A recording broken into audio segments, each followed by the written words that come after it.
आप लोगों को जो है ये भी बताया था कि फॉरवर्ड बायस में जो करंट होता है वो तो मिली एम्पियर में होता है एंड रिवर्स बायस में करंट किसमें होता है, माइक्रो एम्पियर में होता है।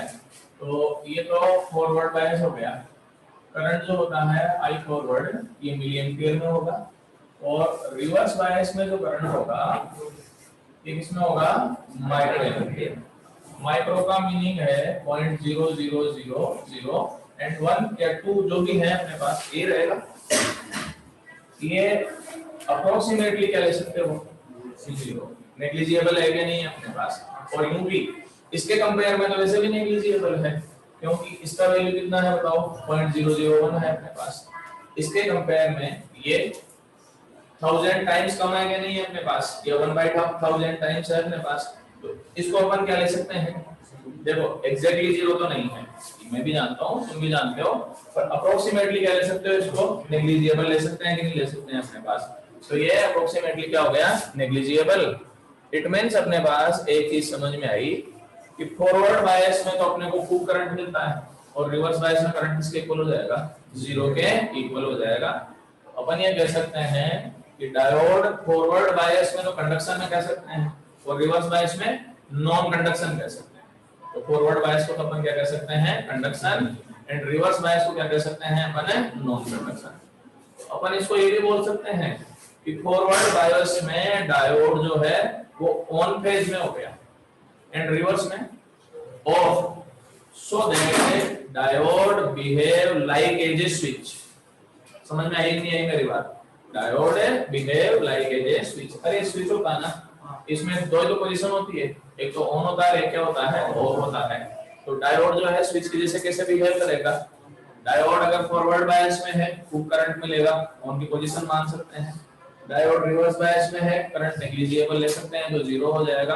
अपने पास ऑफ की पोजीशन में आ गया कि नहीं आ गया, तो diode behave like as a switch.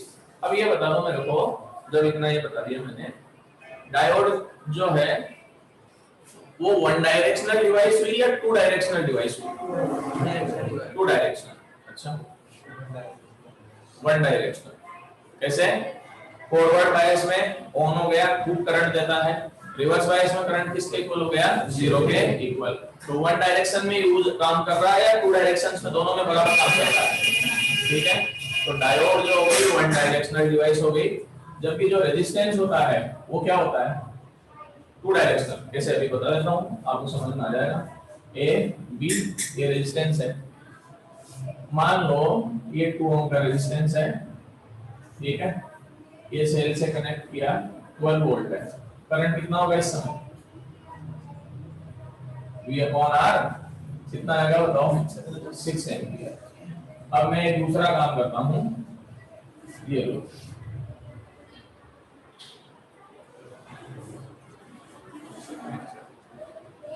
अब करंट यूं चलेगा आगे नहीं चलेगा।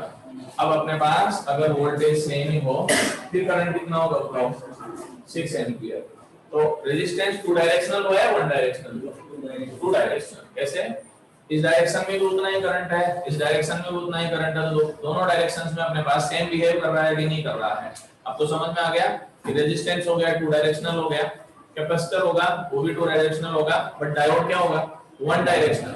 कैसे, ये रहा डायोड, देखो अगर अपन इसको यूं कनेक्ट करेंगे प्लस एंड माइनस, कौन से बायस में, फॉरवर्ड में। ये डायोड का सिंबल है भाई, ये पी पार्ट है एंड ये एन पार्ट है।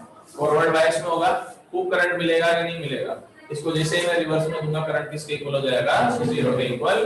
तो डायोड जो है अपन ये कह सकते हैं कि वन वे है, डायोड क्या है, वन वे है। जैसे वॉल होता है ना, कई पानी के वॉल होते हैं, वन वे होते हैं। वन वे वॉल का मतलब अपने पास क्या रहता है कि उसमें से इस साइड से तो फ्लो हो सकता है, वापस नहीं आ सकता। इसका वन वे का एक एग्जांपल वो होता है, कारों के जो साइलेंसर होता है ना, मोटरसाइकिल के कार के साइलेंसर वगैरह सब होते हैं, धुआं उसी में से निकलता है, ठीक है ना। ये साइलेंसर जो होते हैं ये वन वे है। ये वन वे कैसे रहते हैं अपने पास कि इनमें से धुआं जो है ना बाहर तो आ सकता है पर अंदर कुछ भी नहीं जा सकता। अंदर एक वॉल लगा रहता है इंजन में, और वो वॉल जो है ना अंदर की तरफ नहीं खुल सकता है, वो किधर खुल सकता है, केवल बाहर की तरफ। तो जैसे ही वो बाहर की तरफ खुलेगा इंजन का धुआं बाहर निकल सकता है कि नहीं निकल सकता है। अगर इस साइड से प्रेशर भी बढ़ेगा तो क्या होगा, वो बंद हो जाएगा पर वो अंदर की तरफ नहीं खुल पाएगा अपने पास। इसीलिए मोटरसाइकिल कार जो होते हैं अपने पास, कई बार मान लो कि मोटरसाइकिल पानी में भी डूब जाती है पर इंजन के अंदर पानी नहीं जाता है।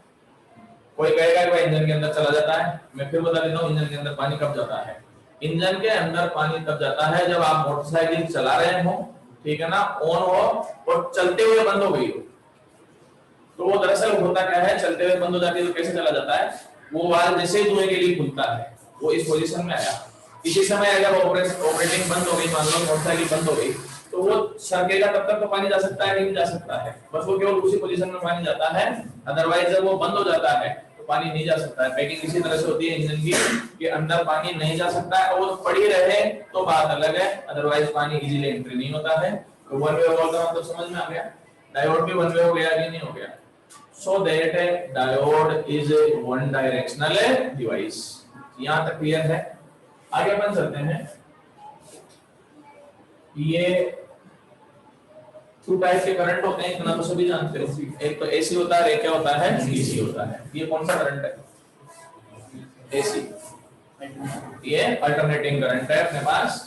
और अपने घरों में जो करंट आता है वो कौन सा करंट आता है, एसी आता है, अल्टरनेटिंग करंट है। अल्टरनेटिंग करंट के बारे में जो है वैसे 10th चैप्टर में अपन पढ़ेंगे, पर थोड़ा सा मैं बता देता हूँ। अल्टरनेटिंग करंट का मीनिंग है जिसकी डायरेक्शन एंड मैग्नीट्यूड में कंटिन्यूअसली चेंज होता रहता है with respect to time. If a direction and magnitude of current is continuously changes with time, then it is called alternating current। देखो मैग्नीट्यूड कंटिन्यूअसली चेंज हो रहा है कि नहीं हो रहा है, डायरेक्शन भी चेंज हो रही है। यहाँ पर पॉजिटिव पार्ट है, यहाँ पर कौन सा पार्ट है, फिर यहाँ पर पॉजिटिव है, यहाँ पर कौन सा पार्ट है, नेगेटिव। ऊपर वाले को पॉजिटिव डायरेक्शन कहते हैं, नीचे वाले को नेगेटिव डायरेक्शन कहते हैं। आगे समझ में। ये तो है एसी। अगर आप डीसी का कभी ग्राफ बनाते हैं, मैं बताऊंगा, ये आता है डीसी का ग्राफ। डीसी की डेफिनेशन क्या होगी, हाँ, there are no change in magnitude and direction, दोनों होनी चाहिए। there are no change in magnitude and direction with respect to time for direct current। तो ये डीसी हो गया अपने पास। अब अपन चले अपने घरों में जो करंट आता है वो एसी है। अपने घरों में बहुत सारे अप्लायंसेज और डिवाइसेज जो ऐसे हैं वो डीसी में काम करते हैं। एग्जांपल बता देता हूँ कौन कौन डीसी में काम करता है। एक तो मोबाइल की बैटरी का चार्जर ही काम करता है डीसी में, टेलीविजन डीसी में काम करता है, 12 वोल्ट डीसी पर काम करता है, एसी में काम नहीं करता है। तुम बोलोगे भाई हम तो पिन लगाते हैं इसमें एसी में, तुम तो एसी में पिन लगाते हो, टीवी के अंदर का सर्किट जो है ना वो एसी को किस में कन्वर्ट करता है, डीसी में कन्वर्ट करता है। एफएम रेडियो जो होता है अपने पास, इसके अलावा कंप्यूटर, ये सारे के सारे किस में काम करते हैं, डीसी में काम करते हैं अपने पास। अब सवाल उठता है कि एसी को किस में कन्वर्ट करना पड़ेगा, तो एसी को डीसी में किससे कन्वर्ट कर सकते हो, रेजिस्टेंस से कर सकते हो, डायोड से कर सकते हो, डायोड से। क्यों, डायोड सिंगल डायरेक्शनल है या यूनि डायरेक्शनल है, अपने पास वन डायरेक्शन में काम करता है कि नहीं करता है। अब देखो ये एसी है, अगर अपने पास एसी को डायोड से पैसेज थ्रू करें, डायोड से निकालें, डायोड से निकालेंगे तो क्या काम, कैसे काम होगा बताओ।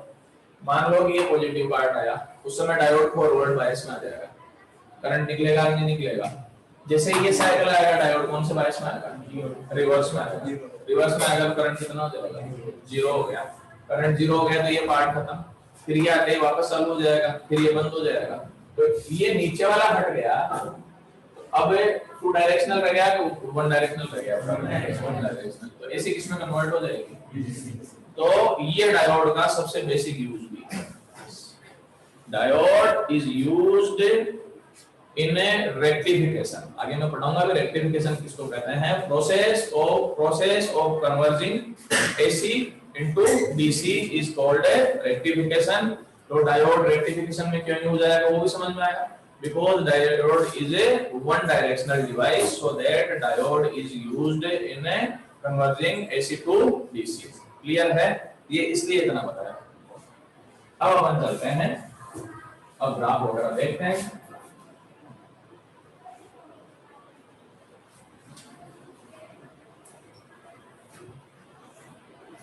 चलो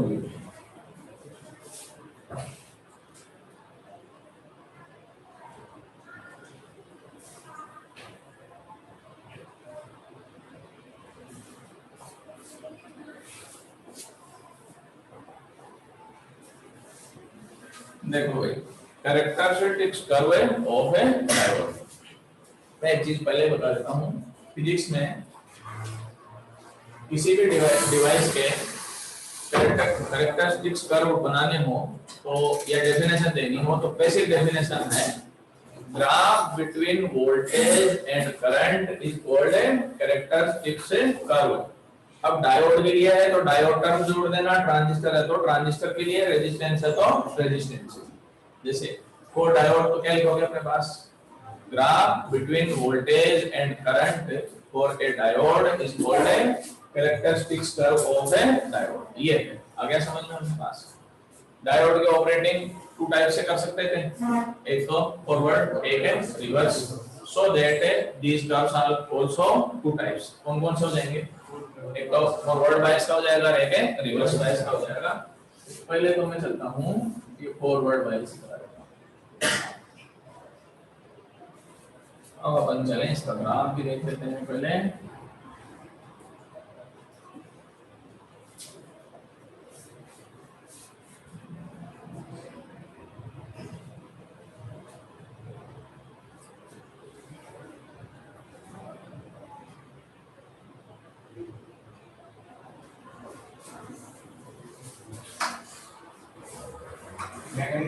आजा भाई, बोले मत, बिना बोले आजा।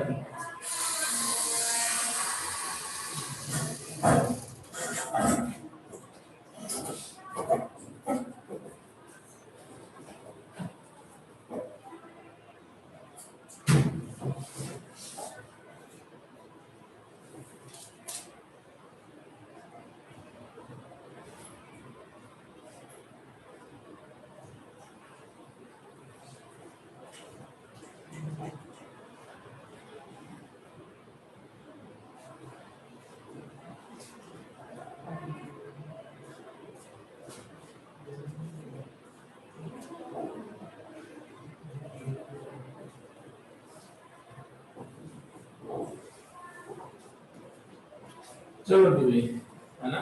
सबसे पहले तो ये सर्किट डायग्राम हो गया, ये प्रैक्टिकल भी है तुम्हारे, ये सर्किट डायग्राम है, ये इसका ग्राफ है, ठीक है ना। तो इसके लिए लिखना है for these curves diode is connected in a forward bias, पहली लाइन पे ये लिख देना।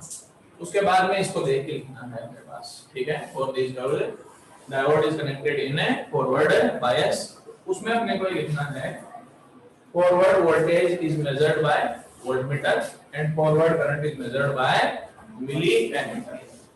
Forward current is measured by milliammeter। क्यों? फॉरवर्ड करंट का फ्लो किसमें होता था, मिली एम्पियर में, तो कौन आएगा यूज में, मिलीमीटर। ये आ गया समझ में, बस इतना ही लिखना है अपने पास। When graph is plotted between VF and IF, then these results are obtained। Graph याद रखना है, उसके बाद में रिजल्ट्स लिखने हैं। क्या रिजल्ट्स है बताओ देखिए आप। For initial values of VF, IF increasing very slowly, धीरे धीरे चल रहा है कि नहीं चल रहा है, and after a particular voltage it is increases rapidly। ये particular voltage ये है, यहाँ से देख लो एक बार, it is called knee voltage। knee मतलब घुटना, जानते ही हो, ग्राफ यहाँ से घुटने की जैसे हो रहा है कि नहीं हो रहा है। यहाँ तक तो जो ग्राफ है वो स्लो चल रहा है, उसके बाद में ग्राफ जो है ना कैसे चल रहा है, वो स्ट्रेट लाइन में एक्सपोनेंशियल अपने पास आ गया। स्ट्रेट लाइन में होता है तो फिर वो यूं चलता है कि नहीं चलता है अपने पास, बट एक्सपोनेंशियल हो रहा है कि नहीं हो रहा है, ठीक है। एक चीज और चलते हैं अपने पास, ये ग्राफ जो है वो स्ट्रेट लाइन में नहीं है। तो और आप लोगों ने अगर कभी सुना भी हो, 5 चैप्टर याद नहीं है ना, कुछ पूछता हूँ तो ये कह रहे थे वो सब समझ नहीं। ये graph between V and I है ना, फॉर ओम्स लॉ, ये तो इतना तो 10th में भी आता है। ओम्स लॉ में वोल्टेज एंड I के बिटवीन ग्राफ कैसा आता है, स्ट्रेट लाइन आता है अपने पास। ये स्ट्रेट लाइन है क्या, ये बताओ। इसका मतलब है डायोड जो है ओम्स लॉ को फॉलो करता है कि नहीं करता है, ये बताओ। नहीं करता है, आ गया समझ में अपने पास। So that Ohm's law is not followed by diode. तो डायोड जो है उन एग्जांपल्स में से एक है जो नॉन ओमिक सब्सटेंस है। देखो विच चैप्टर में अपन एक बार पढ़ाएंगे तब बताऊंगा। सब्सटेंस जो है 2 टाइप के हैं बाय ओम्स लॉ, एक तो ओमिक रहेंगे, नॉन ओमिक। ओमिक का मतलब क्या हो जाएगा, जो ओम्स लॉ को फॉलो करेंगे वो ओमिक, और नॉन ओमिक का मतलब ओम्स लॉ को फॉलो नहीं करेंगे। ओमिक सब्सटेंस जो होंगे उनमें पढ़ाऊंगा metals at constant temperature, all metals at a constant temperature, उनके लिए ग्राफ जो आएगा स्ट्रेट लाइन आएगा, बट नॉन ओमिक के लिए ग्राफ स्ट्रेट लाइन है नहीं आता है।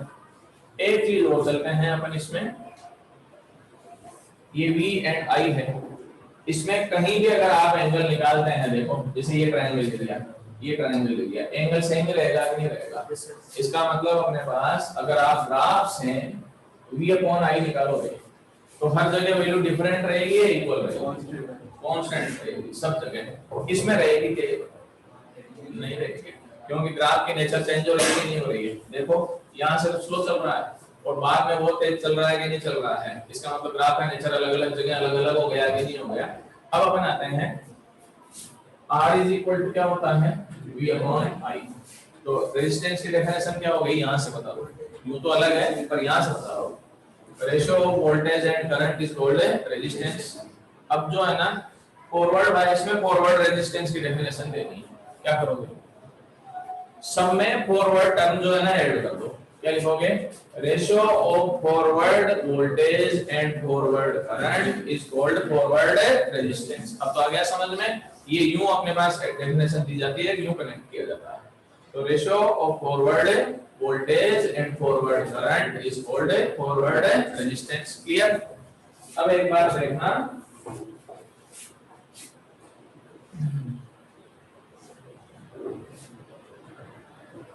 देखो अब इसमें ये रेजिस्टेंस जो आएगा ना R फॉरवर्ड आएगा, दो आएगा भाई संदर्भ में, static it is equal to VF upon IF and RF kinetic,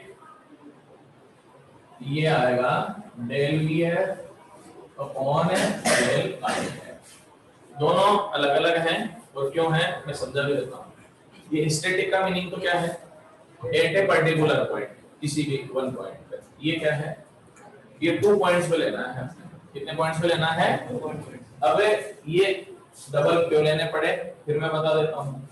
जैसे ओम्स लॉ में तो ये लाइन स्ट्रेट लाइन चलती है कि नहीं चलती है, ठीक है, ये V हो गया, ये I हो गया, 2 पॉइंट ले लेता हूँ, थोड़ा सा समझ में आ जाएगा तुमको भी, मुझे भी आ जाएगा, ये 2, ये 4, ये 1, ये 2, ठीक है ना, ये A पॉइंट है, रेजिस्टेंस एट A पॉइंट बताओ कितना होगा, अरे बोलो तो सही, R equal to V upon I, length कितना रहेगा बताओ, 2/1, कितना हो गया 2 ओम, रेजिस्टेंस एट B कितना होगा बताओ, होगा। अब अपने पास चलते हैं कि मान लो कि डेल्टा से निकालूंगा तो ये एंगल थीटा हो जाएगा, आ रही है समझ में, ये जो होगा डेल्टा I हो जाएगा और ये डिफरेंस कितना हो जाएगा, ये डेल्टा V हो जाएगा, then R is equal to delta V upon delta I, बोलो क्या होगा, 4 माइनस 2 अपॉन बोलो 2 माइनस 2, आंसर कितना आया 2 हो गया। तो जो ओमिक सब्सटेंस है मतलब जिनके लिए स्ट्रेट लाइन ग्राफ है उनके लिए तो किसी भी पॉइंट पे निकाल लो, कैसे रेजिस्टेंस निकाल लो, या कोई डिफरेंस आ रहा है क्या ये बताओ, उनमें तो सब जगह सेम है कि नहीं है, डायोड में नहीं होता है, इसीलिए इसमें तो इनकी कोई इंपॉर्टेंस नहीं है अपने पास, 2 पॉइंट के बीच में इसमें इंपॉर्टेंस आएगी कि नहीं आएगी अपने पास, और इसमें जो है ना स्टैटिक की ज्यादा इंपॉर्टेंस नहीं है, ज्यादा इंपॉर्टेंस किसकी होगी, काइनेटिक की होगी। रीजन ये ज्यादा रिलायबल माना जाता है, डायोड में ये नहीं मानते हैं, क्यों, ये स्टैटिक जो होगा ये तो एक पर्टिकुलर पॉइंट का ही शो करेगा कि नहीं करेगा, जबकि काइनेटिक जो होगा पूरे ग्राफ के नेचर को ले सकता है कि नहीं ले सकता है, कैसे ले सकता है, देखो एक बार, जैसे मान लो कि ये पॉइंट ले लिया, ये 0.2 है, यहाँ पर करंट जो है वो 3 मिलियन 4 मिलियन कितना है 4 मिलियन। अब अपन चलते हैं, देखो ये पॉइंट यहाँ ले लेता हूँ 0.6 कर दिया, ठीक है, अब यहाँ से आपको ये 3 टाइम्स लग रहा है 0.2, ये 0.6 कितने टाइम्स हो गया 3 टाइम्स, क्या वो 3 टाइम्स है क्या, ग्राफ से पता चल गया कि 3 टाइम्स तो नहीं ले सकते और ले रहे तो गलत कर रहे हैं, क्योंकि ये गैप और ये गैप अलग अलग हो गया कि नहीं हो गया, ये 20 मिली एम्पियर मान लेते हैं। अब तो फिर भी अपने पास कोई दिक्कत नहीं है, हाँ हो सकता है कि ये और ये बैठा है। इस ए पॉइंट के लिए फाइंड करो और एक बार बी पॉइंट के लिए फाइंड करो। पहले ए पॉइंट के लिए कितना आएगा बताओ, रेजिस्टेंस 0.2 अपॉन 4 मिली एम्पियर में होगा, तो R A is equal to 0.2 अपॉन 4 इनटू पावर माइनस 3 हो जाएगा। ये 50 ओम आ गया। कितना ओम आ गया? 50 ohm. R B is equal to कितना आएगा बताओ, बी पॉइंट पे अगर फाइंड करोगे तो 0.6 अपॉन कितना आएगा 20, तो ये आ गया 0.6 अपॉन 20 इनटू पावर माइनस 3, ये आ गया 30 ओम। कितना ओम आ गया? 30 ओम। तो देखो अलग अलग पॉइंट पे रेजिस्टेंस अलग अलग आ रहा है कि नहीं आ रहा है। इट मींस स्टैटिक लेना तो बेवकूफी जैसा काम है। स्टैटिक लेना तो कैसा काम हो गया? बेवकूफी। कैसे? वहां तो रेजिस्टेंस अलग ही शो कर रहा है, यहाँ अलग रेजिस्टेंस शो कर रहा है कि नहीं कर रहा है। तो स्टैटिक का तो कोई मीनिंग है नहीं डायोड में। काइनेटिक का कैसे मीनिंग हो सकता है अपने पास? देखो एक बार, अब जैसे काइनेटिक नहीं इसका, काइनेटिक बोलो, पॉइंट से बोलो भाई मैं गलत बोल रहा हूँ। दे दिए 0.6 माइनस 0.2 कितना आएगा? 0.6 माइनस 0.2 अपॉन करो 20 माइनस 4 ऊपर कितना आया? 0.4 अपॉन कितना आया? 16 into 10 to power minus 3। ये अपने पास हो गया 400 अपॉन क्या आएगा? 16 डिवाइड कर लो, अपने पास कितना आएगा? 25 आ गया। ये 25 ओम आ गया। ये ऐसी वैल्यू है जो इसको दोनों को रिप्रेजेंट कर सकती है कि नहीं कर सकती? ये यूज कर सकते हैं कि एवरेज भी ले सकते हैं अपने पास। तो डायोड में काइनेटिक रिलायबल है या स्टैटिक रिलायबल है? ये बताओ।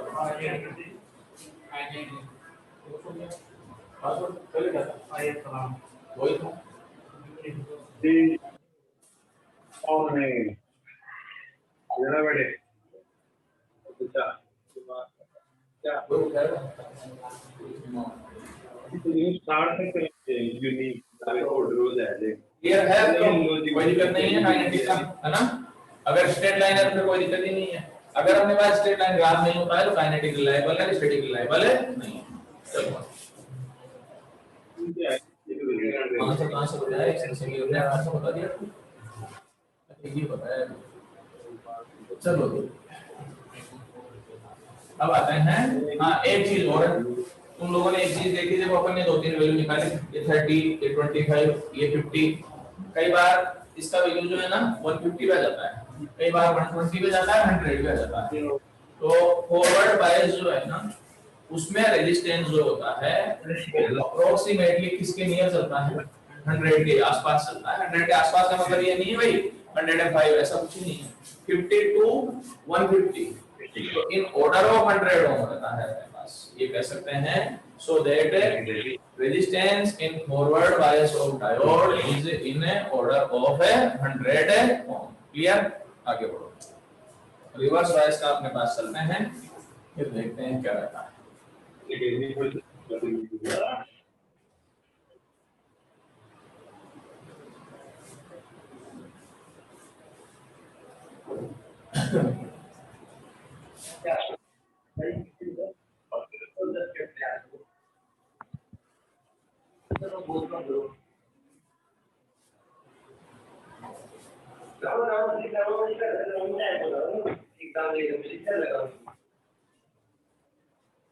बाकी तो डोर कैप्चर है आदमी तो ना होता है क्या अंदर ला और क्या हो रही यार जो था वो सुना वो मार रही है बाल टाइम है घंटे नहीं आगे तो बाल दूर में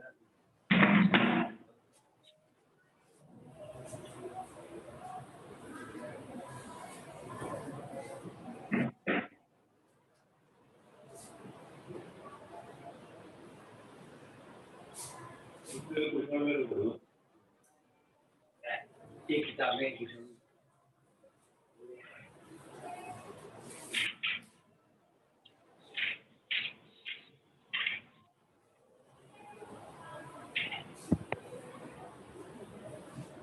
या खाटी क्या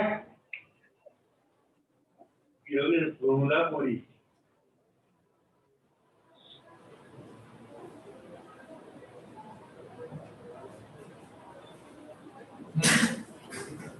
देखो भाई, मैंने कल भी बताया था रिवर्स बायस में कैसे कनेक्ट करेंगे डायोड को। पी पार्ट जो है नेगेटिव से और एन पार्ट किससे कनेक्ट हो जाएगा, पॉजिटिव से। तरीका ये लगाया कि ये सब कुछ सेम रखते हैं, डायोड को उल्टा कर दो। डायोड को रिवर्ट कर दिया तो ये एन पार्ट किससे कनेक्ट हो गया, पॉजिटिव से, और पी पार्ट किससे कनेक्ट हो गया, नेगेटिव से। तो डायोड किस बायस में आ गया अपने पास, रिवर्स बायस में आ गया। अब रिवर्स बायस में आया तो सबसे पहले तो डेफिनेशन ये लिखनी है, for these A curve diode is connected in reverse bias, reverse voltage can be measured by voltmeter and reverse current measured by micrometer। आ गया रीजन समझ में क्यों? रिवर्स करंट किसमें था, माइक्रो एम्पियर में, तो क्या कनेक्ट कर देंगे अपने पास है। ये सब अपनी सुविधा के हिसाब से है भाई। कैसे? करंट अगर एम्पियर में है, जैसे कि कंडक्टर्स में होता है एमीटर, अगर मिली एम्पियर में है तो मिली एमीटर, और अगर माइक्रो एम्पियर में है तो माइक्रो एमीटर कनेक्ट किया जाता है। क्लियर है? आगे अपन चलें। ये VR हो जाएगा, ये क्या हो जाएगा, IR। एक चीज कल भी बताई थी, फॉरवर्ड करंट की डायरेक्शन किधर होती है डायोड में, P to N, और रिवर्स करंट की डायरेक्शन किधर होती है, N to P। तो देख लो इसमें अपने पास हो रहा है। उसके बाद में आता है graph is plotted between reverse voltage and reverse current. पहली बात तो तुम ये बोलोगे बोले सर ने ग्राफ जो है ना फर्स्ट क्वाड्रेंट में नहीं बनाया, थर्ड में ले गए उसको यूं समझ लो अपने पास कि फर्स्ट क्वाड्रेंट में फॉरवर्ड बायस का बनाया था। अब रिवर्स बायस में डायोड की पोलैरिटी जो है वो फॉरवर्ड की जस्ट अपोजिट है कि नहीं है अपने पास। फर्स्ट क्वाड्रेंट का जस्ट अपोजिट कौन है, बोलो। अरे फर्स्ट का जस्ट अपोजिट थर्ड, फर्स्ट का जस्ट अपोजिट कौन है, थर्ड। इसको यूं ही याद रख लो, इसमें प्लस प्लस, इसमें क्या होता है माइनस प्लस, इसमें माइनस माइनस, और इसमें प्लस माइनस। तो जब इसमें प्लस प्लस है तो इसका अपोजिट क्या हो जाएगा, माइनस माइनस। तो थर्ड क्वाड्रेंट हो गया कि नहीं हो गया। ग्राफ कौन से क्वाड्रेंट में ले लिया हमने, थर्ड क्वाड्रेंट में ले लिया। एक रीजन तो ये है, एक रीजन हो रहा है। अगर अपने को फॉरवर्ड और रिवर्स दोनों एक साथ बनाने हो तो फिर इसके अलावा कोई मेथड ही नहीं बचता। यहाँ फॉरवर्ड का बन जाएगा और यहाँ किसका बन जाएगा, रिवर्स का बन जाएगा। ग्राफ बन गया, IR माइक्रो एम्पियर में है। ग्राफ से क्या रिजल्ट आया,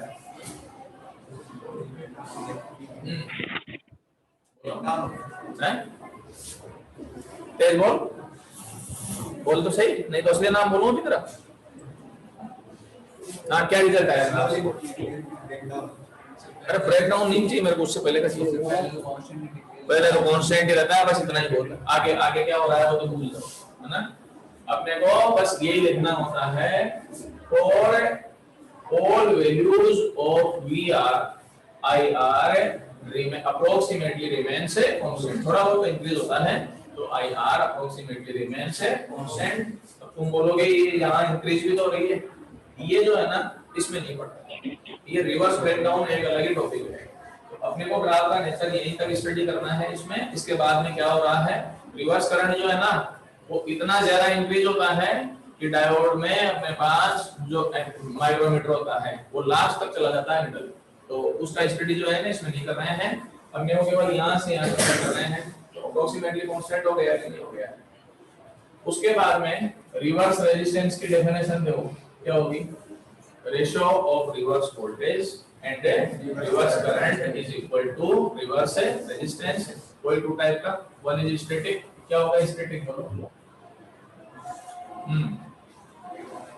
VR upon IR and RR kinetic।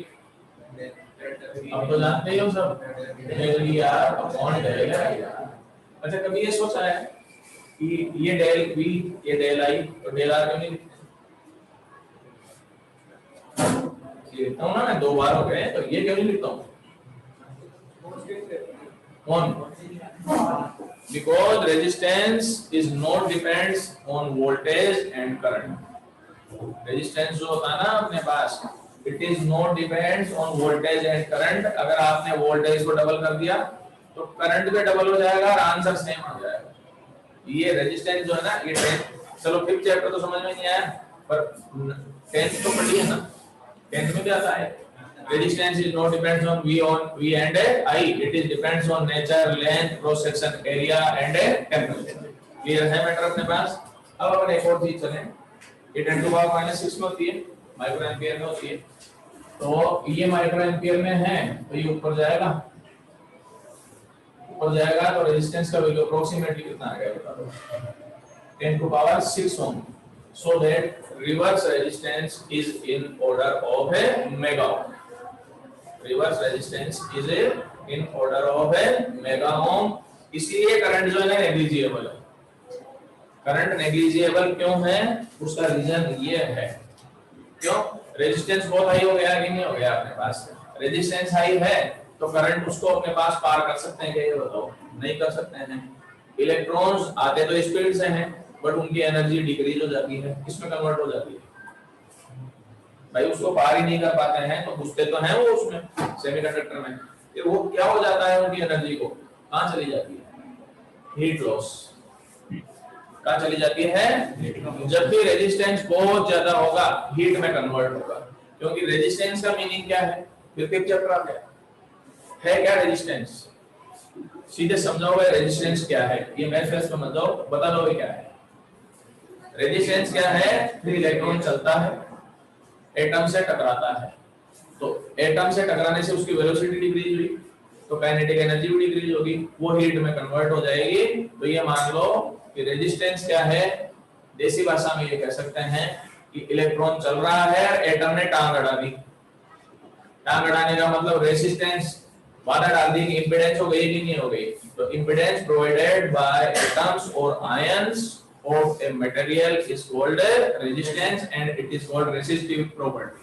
अगर रेजिस्टेंस का मतलब, अब रेजिस्टेंस बहुत हाई है तो इलेक्ट्रॉन को रोक लेंगे, इलेक्ट्रॉन को रोकेंगे तो करंट डिक्रीज हो जाएगा, जीरो भी हो जाएगा, तो energy of electron converted to heat, क्योंकि कहीं ना कहीं तो कन्वर्ट होना है उसको, ये तो समझ में आ गया आपको। चलो एक चीज रोक सकते हैं, कोई बताना आज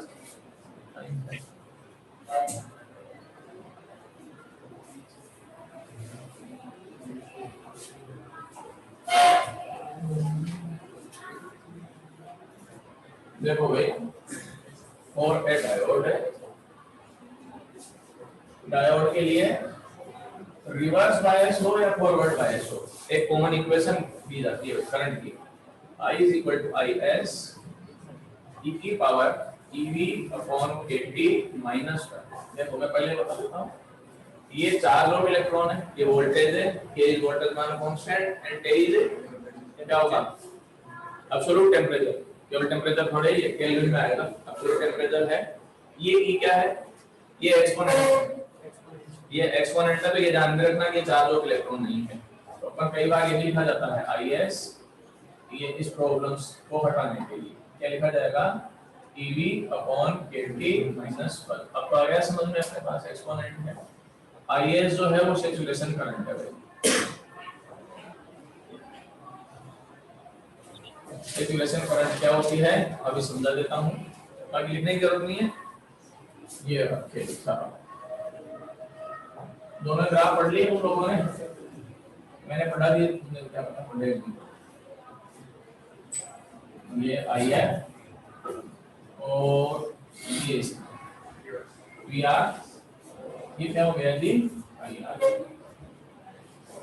दोनों ग्राफ आ गए इसमें, और है फॉरवर्ड बायस, बोलो जी, फॉरवर्ड बायस में वोल्टेज पॉजिटिव होगा कि नहीं होगा, आ गया, ये वोल्टेज पॉजिटिव होगा तो ये टर्म भी पॉजिटिव हो जाएगी, तो एक बार रीराइट करते हैं इसको, IS बोलो e की power EV upon KT minus 1, अब अगर पॉजिटिव है ये टर्म 1 से मोर देन होगी लेस देन होगी, more than, and very very greater then भी कह सकते हैं अपने पास, क्योंकि एक्सपोनेंट जो होगा 1 से तो ज्यादा ही होता है, उसका रीजन भी है, e की पावर 0 का वैल्यू ही 1 हो जाता है, e की पावर है 0 का वैल्यू 1 होता है, तो e is very very more than क्या हो जाएगा, 1 हो जाएगा, तो 1 को नेग्लिजिबल ले सकते हो कि नहीं ले सकते हो, ठीक है, तो अपन ये लिख सकते हैं e की power EV upon KT is very very greater than 1, so that I forward current is equal to IS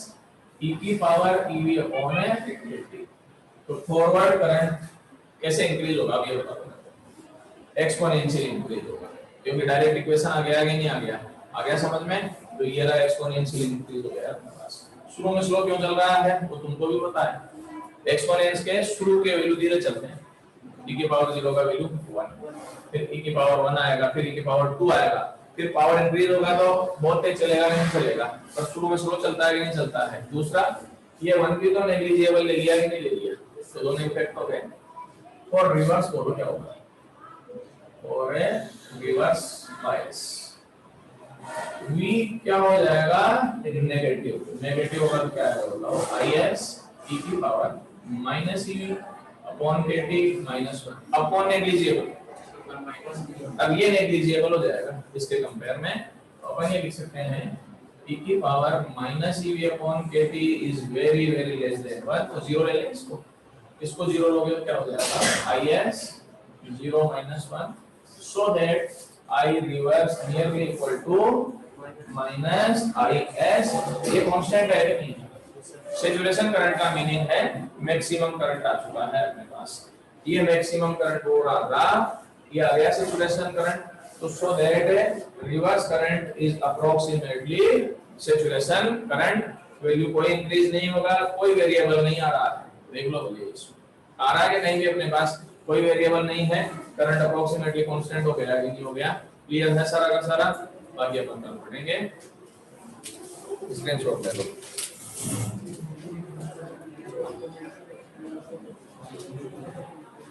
अरे पल्ले तो पढ़ रहा है ना तुम लोगों को चैप्टर, मुझे तो पता ही नहीं चलता तुम क्या मुंह पे घूंघट निकाल के आते हो, तो पता नहीं चलता है कि क्या चल रहा है दिमाग में। मुंह खुला रहता है तो चेहरे से पता चल जाता है।